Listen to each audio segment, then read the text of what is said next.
No, se opravičujem za ta spodrs na začetku.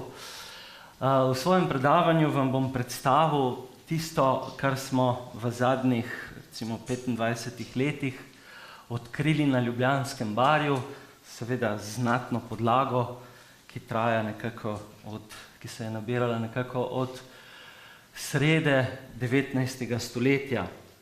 No, najprej za začetek nekaj o terminologiji, da bomo vedeli, o čem se pogovarjamo.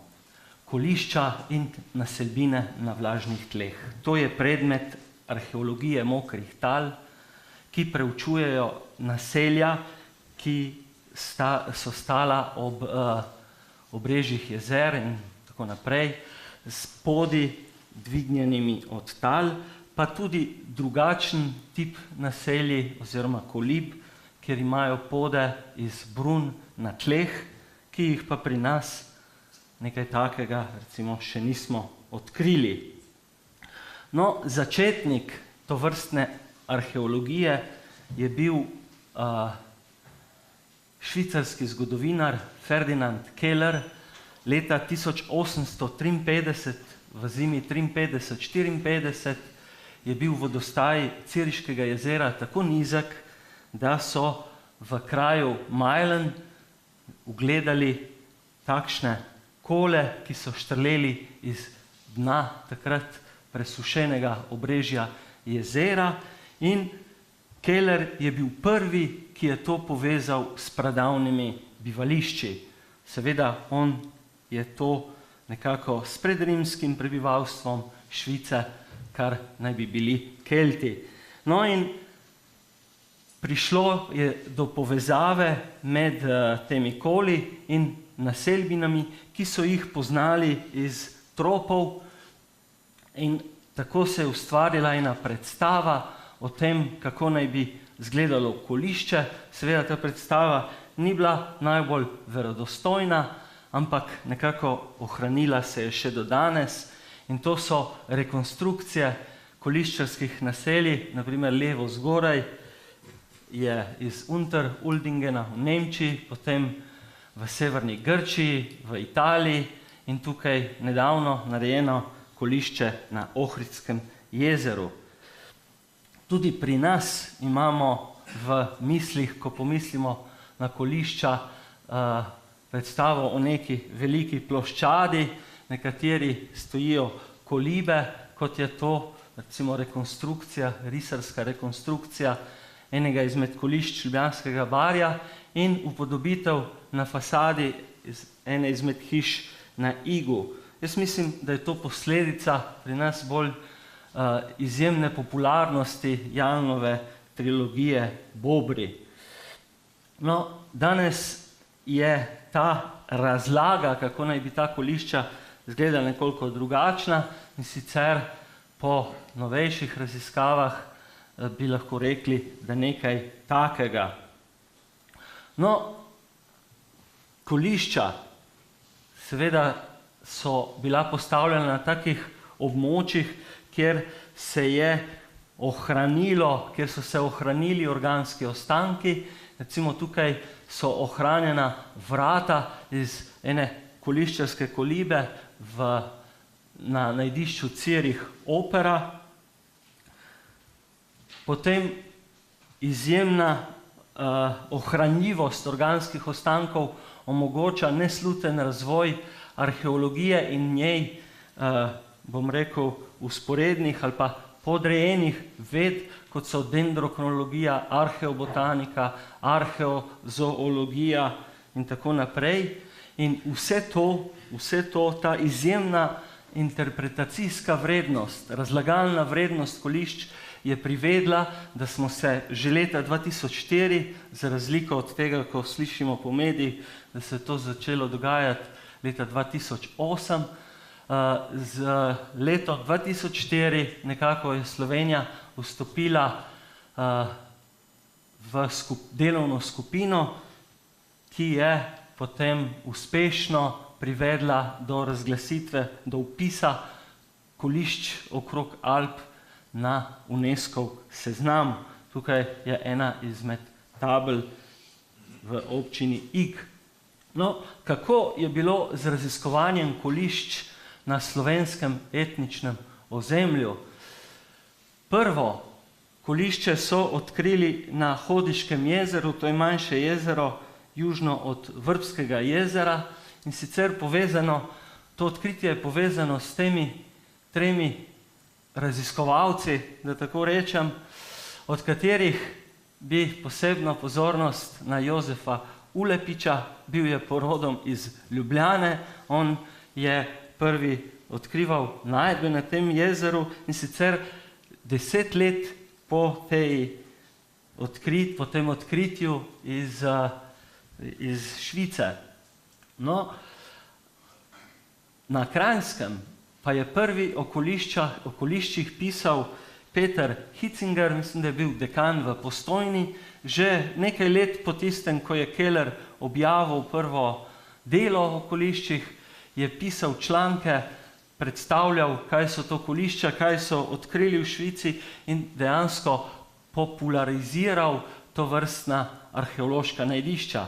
Največ zaslug pa ima za odkritje okolišč nedvomno Dragotin ali pa Karl Dežman. On je leta 1875, 17. julija, dobil pismo, da so pri Igu ob Ižanski cesti naleteli na stare kole, staro lončenino, kosti živalske in seveda takoj je vedel, zakaj gre. In poglejte, v 9 dneh, kar je danes skoraj nemogoče zaradi papirologije in tako naprej, v 9 dneh je zorganiziral izjemna arheološka izkopavanja, ki so ponesla slavo dežele Kranjske v svet. Za voljo teh odkritij je nekaj let kasneje bil v Ljubljani organiziran kongres, izjemen kongres, in tudi v Ljubljano, na Ljubljansko barje so takrat prihajale, da tako rečem, vse kronane glave evropske prazgodovinske arheologije. No, danes seveda so časi nekoliko drugačni, tehnologija se razvija, kot je bilo prej omenjeno, in na podlagi dendrokronoloških in radiokarbonskih analiz je mogoče dokaj natančno umestiti naša kolišča in tudi kolišča drugod po Evropi v čas. Po več kot 20 letih dela je kronologija poselitve Ljubljanskega barja, govorim za obdobje, ko so na barju prevladovala kolišča, nekako od 4600 pred Kristusom do nekje začetnega obdobja pozne bronaste dobe. Kot vidimo, so vmes vrzeli, v vmesnih obdobjih nimamo sledov, da bi bilo konkretno Ljubljansko barje poseljeno, seveda manjka nam analogija, kaj se je dogajalo na kopnem, ampak marsikdaj se kaže, da se te vrzeli pojavljajo tudi drugod. No, tako da si bomo lažje predstavljali, o katerem času govorimo, nekje ob koncu bakrene dobe, kateri pravijo že na začetku bronaste dobe, ampak to gre bolj za strokovno diskusijo, so gradili kolišča na barju in v tistem času, dobesedno v tistih letih, so postavljali tudi te znamenite piramide v Egiptu. No, te prekinitve v poselitvi Ljubljanskega barja se kažejo tudi v materialni kulturi, in sicer to so kronološka obdobja po kulturni pripadnosti in seveda sama kolišča na barju in njihova dinamika razvoja, dogajanja je povezana z takratnim okoljem. Na Ljubljanskem barju je prevladovalo jezero, Melik mu je rekel mostiščarsko jezero, ki naj bi ga danes utemeljevale plasti Polžarce, ki so razprostranjene po celotnem osredju Ljubljanskega barja in recimo lahko si predstavljamo, da v času, ko so bila na barju prva kolišča, je jezero izgledalo nekaj takega, kot je danes napolnjeno Cerkniško jezero. No, zanimivo s to dimenzijo časa, ki smo jo uspeli nekako razvozlati, s tem sosledjem dogodkov, smo prišli tudi do enega zanimivega odkritja, ki samo potrjuje raziskave drugod po Srednji Evropi, v Italiji, v Nemčiji. Namreč, da najstarejša kolišča so na obrobju, mlajša kot so vedno bolj se premikajo proti središču barja.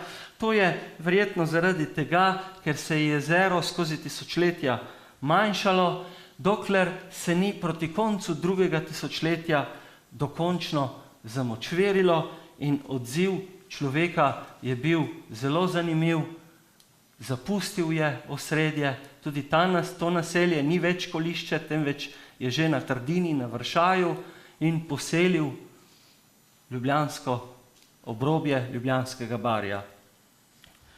No, dendrokronologija je odkrila še nekaj, da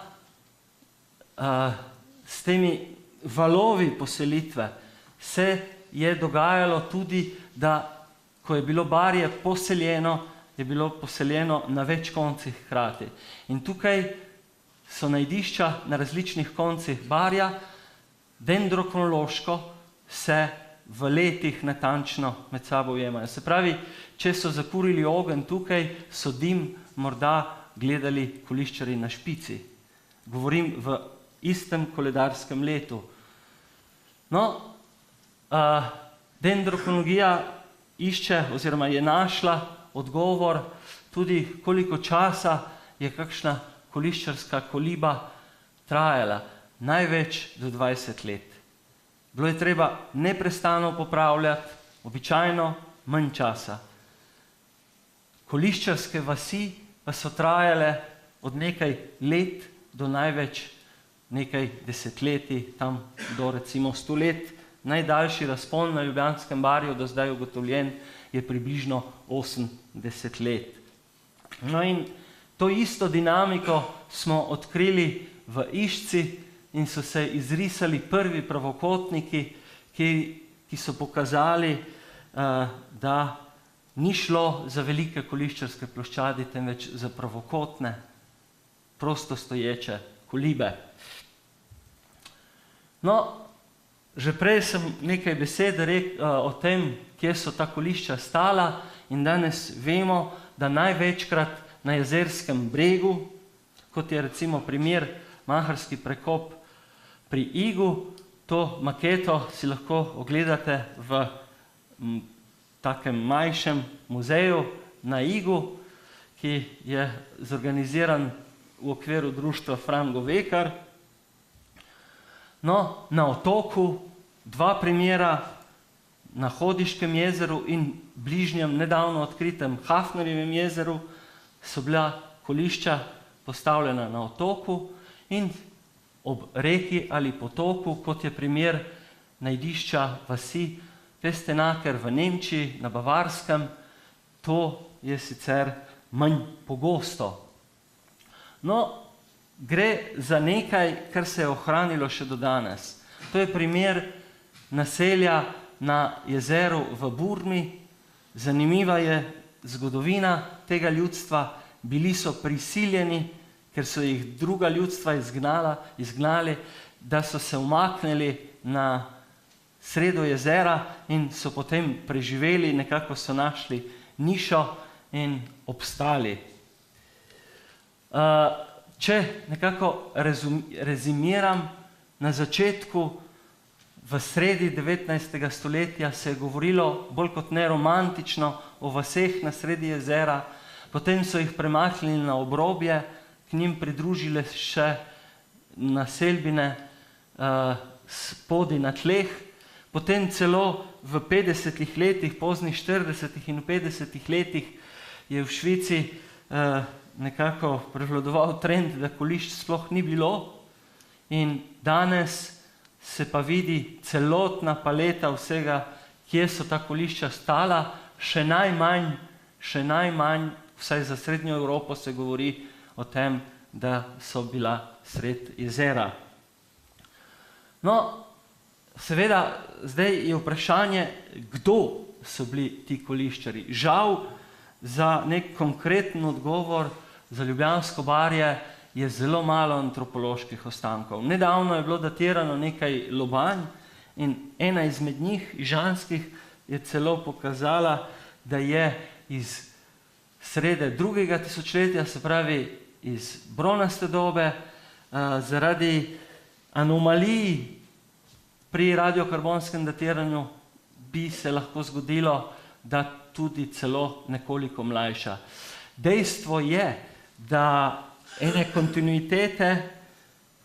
kontinuitete z mezolitikom na Ljubljanskem barju ne vidimo, in ti prvi koliščari pred 6600 leti so morali biti prišleki. V osrednjo Slovenijo so prinesli kmetovanje in najbrž tudi že metalurgijo. Ampak to se je šele kasneje. Arheološke najdbe za tisti čas, 5. tisočletje pred Kristusom, kažejo na bolj intenzivne stike s Srednjim Podonavjem, z vzhodom. Zdaj, a so ti koliščari prišli z vzhoda, seveda je drugo vprašanje. Tukaj je nekaj analogij, recimo to je fotografija nekaterih najdb z enega izmed kolišč na Ljubljanskem barju, to so pa najdbe iz Čateža Srednjo polje pri Brežicah. No, situacija se nekoliko spremeni v 4. tisočletju, nekako se ojačajo stiki z Apeninskim polotokom, z Alpami. Govori se, da tudi v tem času so prišli tisti, ki naj bi naselili Ljubljansko barje z vzhoda, namreč naj bi bili nosilci te kulture keramike z brazdastim vrezom, ampak dejstvo je tukaj eno zelo, bom rekel, bizarno, namreč jugoslovanska arheologija nekako se je osredotočala recimo bolj na Makedonijo kot na avstrijsko arheologijo ali pa arheologijo v Furlaniji, Julijski krajini, in seveda si našel analogije v Makedoniji, ne pa 100 km, 200 km zahodneje na Apeninskem polotoku. Tako da, kakorkoli že, se ti stiki recimo tukaj v Gornji Avstriji, potem na Ljubljanskem barju in tukaj blizu Pordenona, na paluju Dilivenca, pri Polčenigu, gre za podoben kulturni pojav. Zanimivo, to nam je odkrila dendrokronologija, da se vsega 50 letih, nekje v 36. stoletju pred Kristusom, pride na Ljubljanskem barju do nenadne, da tako rečem, kulturne, morda tudi populacijske spremembe. Kar naenkrat se keramika, posodje spremeni, izginejo nekateri okrasi in tudi stik se ojača z Srednjim Podonavjem, kjer so recimo poznali vozove, to je z Poljske. Hkrati pa so opazne povezave tudi z alpskim svetom.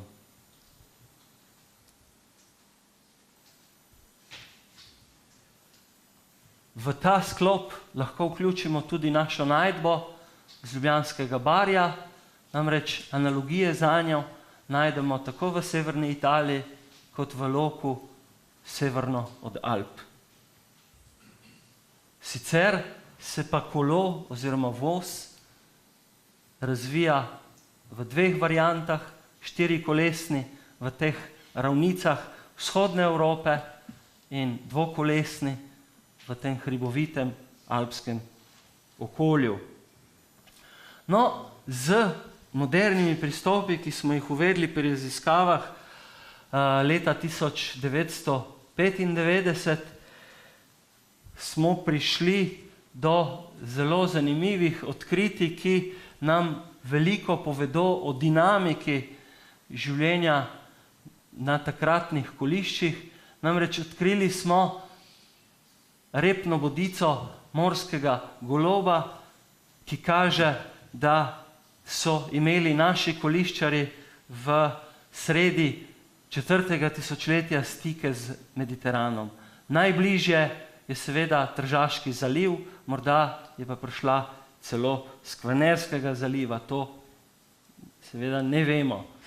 No, zahvaljujoč spremenjeni metodologiji samega izkopavanja smo odkrili tudi prve ostanke bakra na koliščih. To gre za centimetrsko kaplji podoben predmet iz čistega bakra in v tej posodi je analiza pokazala, da je bila uporabljena v metalurškem procesu. No, v nekaj letih, ki so sledila, se je teh najdb na Ljubljanskem barju pojavljalo vedno več in več, tako da lahko rečemo, da je bilo 4. tisočletje resnično tisto, ki je v naše kraje zaneslo metalurgijo bakra.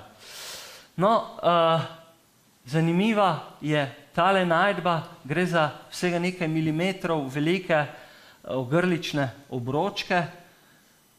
Analiza je pokazala, da so narejeni iz kamnin, ki jih ne najdemo v okolici Ljubljanskega barja. Najbližja nahajališča so v Karavankah ali pa na Pohorju. Potem smo našli, predvsem v Ljubljanici, okoli kolišča Hočevarca, pa recimo tudi na Starih Gmajnah, kamnite sekire. Analize so pokazale, da izvirajo iz Alp in nekatere med njimi tudi iz severo-zahodne Bosne oziroma z območja Korduna. To vse z območij, kjer so znana bakrova rudišča. Zdaj, a je bilo Ljubljansko barje vključeno v eno mrežo teh raziskav oziroma iskanja bakrove rude in njenega izkoriščenja, ne vemo, ampak indici kažejo, da je bilo temu tako. No, zanimiva je sekira iz žada, ki nekako ovrže to tezo, da je danes svet oziroma da smo mi danes globalisti. Že takrat so stiki na zelo dolge razdalje obstajali, namreč žad ali pa eklogit izvira iz območij zahodno od Torina ali v bližini Genove in od tam nekje naj bi tudi prišel ta predmet na Ljubljansko barje, bodisi kot surovina, bodisi kot gotovi izdelek. No, v zgodnjem tisočletju se trend iz predhodnega, v 3. tisočletju se trend iz predhodnega tisočletja nadaljuje. Stiki z Italijo se še bolj ojačajo. V Italiji se pojavijo recimo sekire, ki jih pozna Balkan. Ampak naš prostor je bil nekako del tega vučedolskega kulturnega kroga. Podobnosti so dobro vidne. To so te sekire, poznamo jih tudi v Italiji, potem igle tipa ig, ki so tudi razprostranjene daleč na Apeninski polotok. No, zdaj v tem drugem delu moje predstavitve bi pozornost osredotočil na nekatere najdbe, ki bodo pokazale ali pa osvetlile življenje na koliščih v 4. tisočletju pred Kristusom. Seveda, koliščari so bili lovci. Lok je bil tako lovsko orodje, pripomoček za lov, kot tudi orožje. Saj vemo, da je bil Ötzi, ta znana mumija, ustreljen z lokom. No, največkrat na najdiščih najdemo puščične osti različnih oblik, od trapeznih do trikotnih, s krilci, brez krilcev in tako naprej. Loki pa se odkrivajo zgolj na koliščih. In tako smo leta 1998 naleteli na prvi lok in nekaj let kasneje še na drugega, se pravi, zdaj imamo iz prazgodovine 2 skoraj v celoti ohranjena loka. Oba sta bila narejena iz lesa, ki je najprimernejši za izdelavo lokov. To je iz tise. Zanimiva je tudi sekera, ki smo jo že prej videli. Namreč v njej je bilo ohranjeno toporišče. In ker je bila težka približno 1 kilogram, je moralo biti toporišče iz ustreznega lesa. In zato so uporabili les drena. V sekeri je tudi ušesce. Kako so to naredili? Z uporabo kremenčevega peska, bezgove palice in morda tudi loka. Eksperiment, tak ne prav metodološko pravilen, je pokazal, da je to mogoče v slabem dnevu zvrtati. In pojavijo se ti krožci, to pa zaradi tega, ker ta, ki je vrtal, je moral odpočiti. In ko je naslednji začel, ni nikoli več na istem mestu nadaljeval. No, zanimiva surovina, ki morda napačno govori o kameni dobi, morda bi morali jo poimenovati nekoliko drugače, je jelenovo rogovje. To je izjemno efikasno orodje, iz njega so izdelovali sekire, ki so bile še kako primerne za sečnjo dreves. To sem tudi sam preveril. In mi smo našli na našem kolišču eno z delno ohranjenim toporiščem, ker pa je sekira lahka, lažja, je seveda bil uporabljen nekoliko drugačen les, še vedno dovolj ustrezen jesenov, les jesena. No, te sekire so uporabljali, oziroma motike, so uporabljali tudi za poljedelstvo, ko še niso poznali pluga. Prvi plugi, to je bojda najstarejši plug iz kolišča Lavagnone v Italiji, iz 3. tisočletja.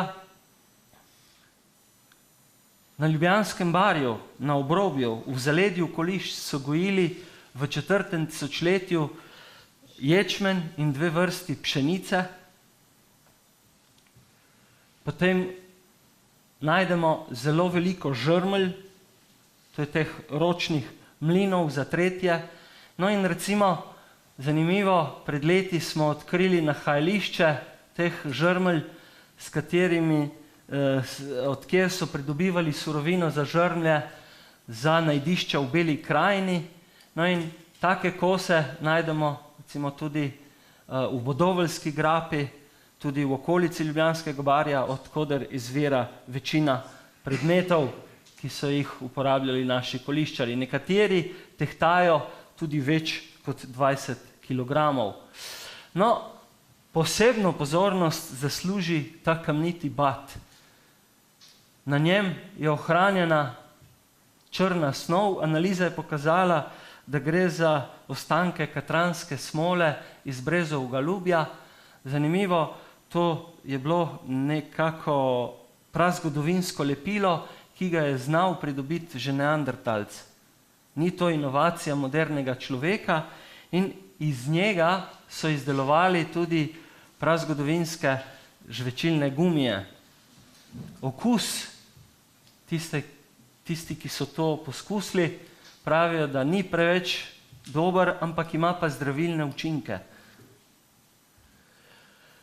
Naši koliščarji so redili ovce, govedo, ki je bilo manjše v rasti, prašiče, koze. Včasih imamo srečo, da najdemo tudi ovčje iztrebke. Ta iztrebek dokazuje, da vsaj nekaj časa je ta ovca bila v objektu samem, v kolibi, znotraj vasi. Domača žival, že od pradavnine, že iz paleolitika, je tudi pes. Zanimivo, za koliščarje je imel pes poleg vloge varuha tudi vlogo hladilnika in čistilca. Zakaj hladilnika? V trenutkih krize so pač pojedli tudi pse. In to smo odkrili ureznine na pasjih kosteh, ne prav pogosto, ampak se jih najde. Hkrati so bili pa čistilci. To kaže recimo tudi ta iztrebek s kolišča Črnelnik na Ljubljanskem barju, v katerem so bili ostanki ribjih glav. Se pravi, boljši del je pojedel človek, slabšega pa pes. No, koliščarji so bili tudi zelo spretni ribiči. Tukaj je del njihovega ulova, v glavnem v takratnem jezeru so živele ribe, ki preferirajo tako okolje. Lovili so z mrežami, z trnki in prav posebnimi trnki, to gre dvostransko ošiljeno špičko, nanjo so nataknili plen, manjšo ribico, in vse živali, ki se prehranjujejo z ribami, so se na tak način lovile. Baje, da so tako lovili ptiče na Dojranskem jezeru še nedolgo nazaj. No, zanimiva je tudi ta najdba, ta skupek. Namreč po prepričanju enega izmed vodilnih poznavalcev kormoranov pri nas gre za izbljuvek kormorana. Namreč kormoran je žival, ki se prehranjuje z ribami, po ulovu nekaj časa prežvekuje in si izbere bodisi kakšno drevo ali pa kakšen kol na kolišču. Zanimivo, v jugovzhodni Aziji in tudi v naših krajih v Evropi so izpričani lovi s kormorani. Morda je ta izbljuvek prišel na Ljubljansko barje na tak način, da so že pred več kot 5000 leti prakticirali ribolov z ptiči. Zanimiva je tudi ta najdba, sestavljena harpuna, namreč kaže izjemno poznavanje lastnosti materialov. Predvsem pomemben je ta vmesnik, ki je iz kosti ali rogovja. Če bi bil lesen, bi se zaradi vlage preveč napel in potem se ost ne bi snela. Uporabljali so seveda na našemu Ljubljanskem barju tudi drevake. Do odkritja teh čolnov so bili skoraj vsi drevaki iz bronaste dobe oziroma še mlajši, koliščarskih skoraj da ni bilo. Enega je našel Dežman, datacija je bila seveda je vprašljiva. No, dejstvo je, da so čolne koliščarji uporabljali, da so jih izdelovali iz hrastovega lesa. Tukaj smo našli kar dva, in sicer ta je bil vsega 20 metrov stran od odkritja kolesa. Ker smo v zmernem pasu, rabimo oblačila. Tako je bilo tudi pred tisočletji. V paleolitiku so razševali to s krznom, s kožami, v eneolitiku, v bakreni dobi pa so že tkali. In recimo na kipcih, ki so bili odkriti na Ljubljanskem barju, so vidni neki vzorci, domneva se, da to prikazujejo obleke. No, na koliščih se večkrat najdejo recimo predilna vretenca, uteži za statve, redko pa so same najdbe bodisi tekstila ali niti. No in pri izkopavanju na kolišču Stare Gmajne smo odkrili tole travi ali mahu podobno zmes, ki se je v laboratoriju, ko se je očistila, pokazalo, da gre za izjemno kvalitetno izdelane niti, sesukane niti. Tukaj je potem očiščeno. Pravijo, da danes tisti, ki se na to spoznajo, da danes ne poznajo ljudi, ki bi bili sposobni s svojimi prsti sesukati tako kvalitetnih niti. Zanimivo, najdba ni bila narejena iz lana, kot je vsesplošno prepričanje, temveč zelo verjetno iz vlaken stoklase, ki je bila tudi takrat kar prisotna na Ljubljanskem barju.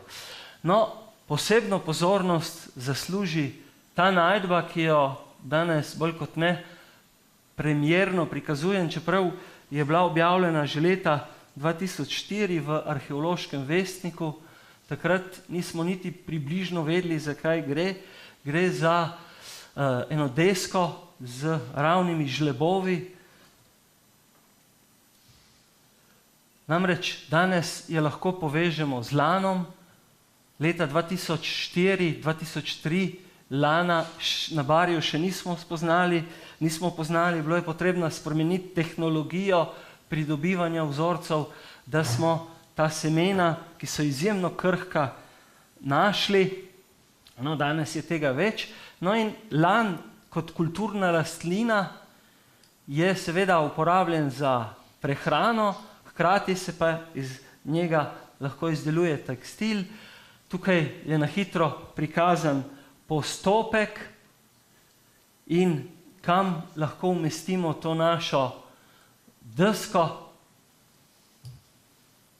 To je odlomek iz enega etnološkega filma. Namreč, ko sem našel to povezavo, sem na internetu videl, da naj bi te stope ali tukače, kot jim pravijo Belokranjci, naj bi odkrili šele v srednjem veku. Tukaj govorimo pa o kolišču iz obdobja 3400 pred Kristusom, se pravi 5000 let skoraj pred tem. Najdbo je potrdila tudi ena raziskovalka, ki se specialistično ukvarja z lanom, pravi, da to seveda ne more biti dokaz, ampak analogiji v etnologiji, v etnološkem okolju je nič koliko. No, zanimiva je tudi ta orientacija, morda zaradi precesije ali pa ne. Namreč vsa kolišča na Ljubljanskem barju imajo tako orientirane kolibe. Tudi tukaj na Maharskem prekopu izjema so te, ki so sledile po tej liniji palisade. To je izrazito prevladujoča smer. Ko smo iskali razloge, zakaj naj bi koliščari to smer uveljavljali, striktno se je držali, smo razmišljali tudi o vetrovih in tako naprej. No, ampak francoski arhitekti so v začetku 20. stoletja razvili eno teorijo o heliotermični osi, pri nas so jo zmotno potem prevedli v heliometrično os, danes uporabljajo obe. Jaz sem tudi to pol prevzel, dokler nisem šel gledati ta članek izvorno. No in gre za to, da se na tak način izkoristi toploto sonca. Recimo, to je krivulja, kaj se dogaja poleti, zjutraj je ogrevanje večje, popoldne manjše, Se pravi, ravno tako, kot da ne bi hiša se pregrela. In očitno so koliščari to poznali in se tega držali. 4. tisočletje se nekako zaključuje z odkritjem voza na Ljubljanskem barju. To je en izmed prvih posnetkov, ko smo našli neko desko, vsaj tako je izgledalo na kolišču Stare Gmajne. No, z nadaljevanjem izkopavanja se je pokazalo, da je bila ohranjena še cela os. Kolo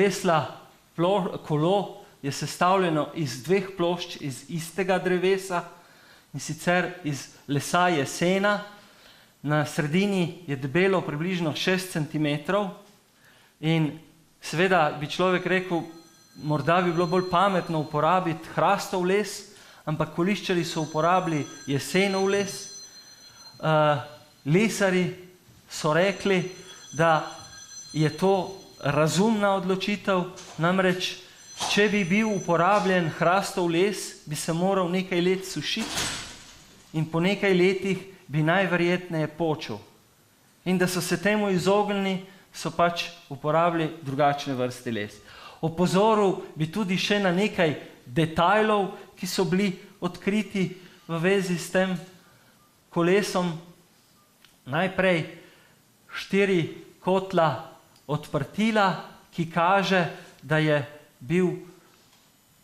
da govorimo o dvokolesnem vozu, ne o 4-kolesnem. V muzeju v Vučedolu je 4-kolesni voz, ampak tisto je bolj kot ne ena ideja, ena fikcija, kaj bi bilo, če bi bilo, in potreben bi bil nek vmesnik.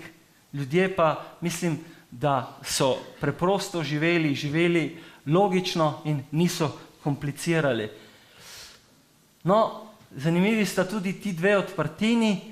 Ko je Janko Samsa iz Žiri pri Sežani izdeloval repliko, je ugotovil, da sta mu ti 2 odprtini prišle prav, da je plošči med sebojno povezal, ko je delal utore za bočne letve.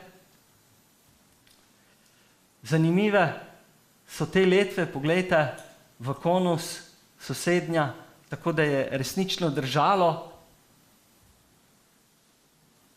In orientacija, branik.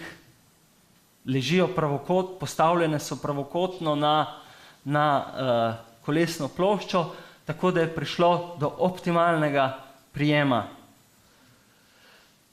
Kolesa, predvsem kolo, je bilo tudi namensko ožgano, s tem so povečali trdnost, kolo zavarovali pred škodljivci. Sreča v nesreči, en del osi se je odlomil, no in zaradi tega smo uspeli identificirati celoten postopek zabijanja za gozd, ki je enak današnjemu, nič novega bi rekli. No, ki je bila ohranjena, kjer pa ni bilo kolesa, je pa kasnejša analiza pokazala, da so imeli problem s pritrditvijo kolesa in da so še dodatno zabili eno trsko, ampak očitno tudi to ni pomagalo. Gre za eno odkritje, ki seveda je predhodnik vse te pločevine tukaj v okolici doma, ampak identične najdbe najdemo še danes, recimo v vzhodni Turčiji, tudi v Armeniji, na Portugalskem v prejšnjem stoletju oziroma v 19. stoletju so še uporabljali z identičnim principom.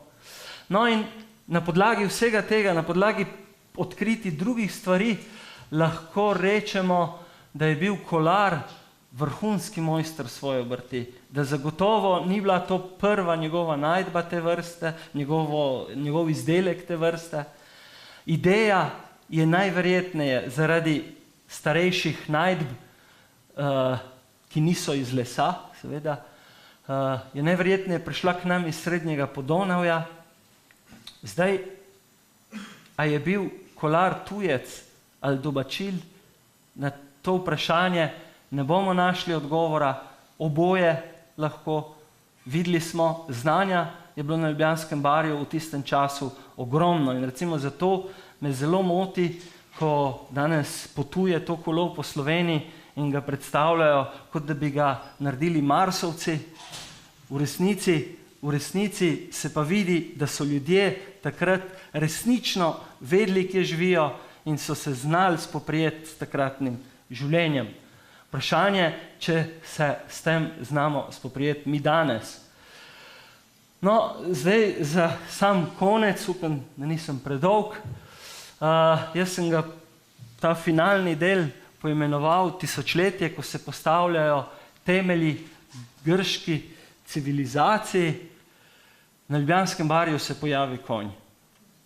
Do takrat konja ni bilo, tudi še v knjigi o koliščarjih, ki je išla leta 2010, ga še nismo omenjali, to je odkritje zadnjih let, da tako rečem, zagotovo zadnjih mesecev, da se na koliščih 3. tisočletja, ko so gradili piramide v Egiptu, tudi na Ljubljanskem barju pojavijo prvi konji. Zdaj o zgodovini konja, ki se je nedavno zelo zapletla, ne bi zgubljali besed, morda boste vi potem kasneje kaj več o tem povedal. Bi pa se ustavil še pri tej posodici, idolu, nekateri pravijo Ižanka, čeprav morda predstavljala nekaj drugega. To je skulptura iz brona na igu, zelo povečana, sama posoda je v višino meri nekaj čez 20 centimetrov. Kot smo rekli, naj bi ta vzorec predstavljal obleko in ko smo leta 2000 oziroma 2005, ob 130-letnici odkritja kolišč na Ljubljanskem barju pripravljali priložnostno razstavo, se je risarka uprla naša, ona je modna oblikovalka in je rekla, da ta vzorec ne predstavlja žensko, temveč moškega, da se zelo razlikuje od drugih in jaz sem bil, bom rekel, kar nekoliko jezen na njo, kaj se pač gre, da ona naj riše, ne pa tukaj nekaj govori.